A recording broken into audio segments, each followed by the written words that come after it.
Víťazom kategórie Objav roka sa stáva skupina OBD.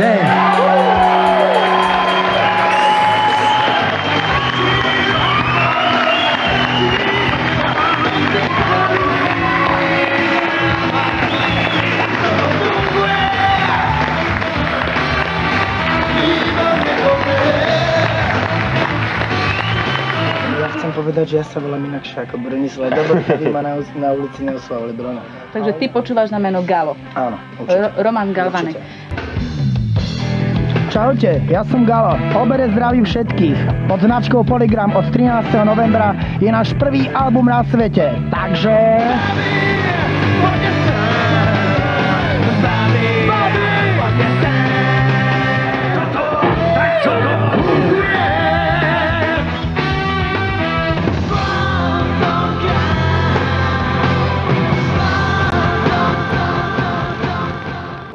Vidím, že ste veľmi komunikatívny orchester.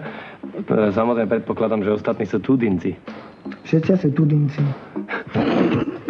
Nech pokračuje vaša dobrá muzika, nech pokračujú vaše škandály, veď potrebujeme sa na niečom zabávať, ale povedzte, či vás uvidíme niekde aj naživo, nejaké koncerty. Určite bude a bude ich, dúfam, že veľa. Takže babi... Oplatne, nech sa páči.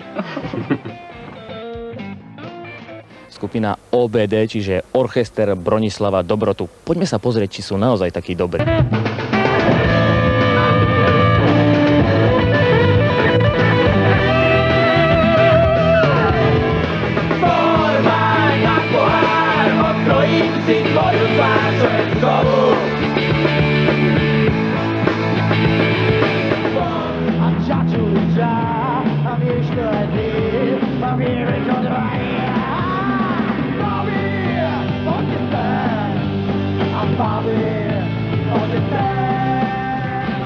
A samozrejme Komáre, skupina OBD, autor hudby Roman Galo Galvánek, vydavateľstvo Polygram.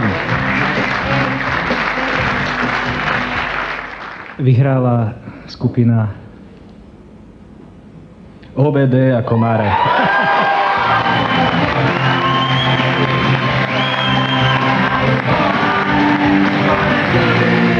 Nie som si istý, Galo, či ma ešte vidíš, ale ďakujem ti. Patrí nám tá cena. Ďakujeme, čaute. Skupina OBD.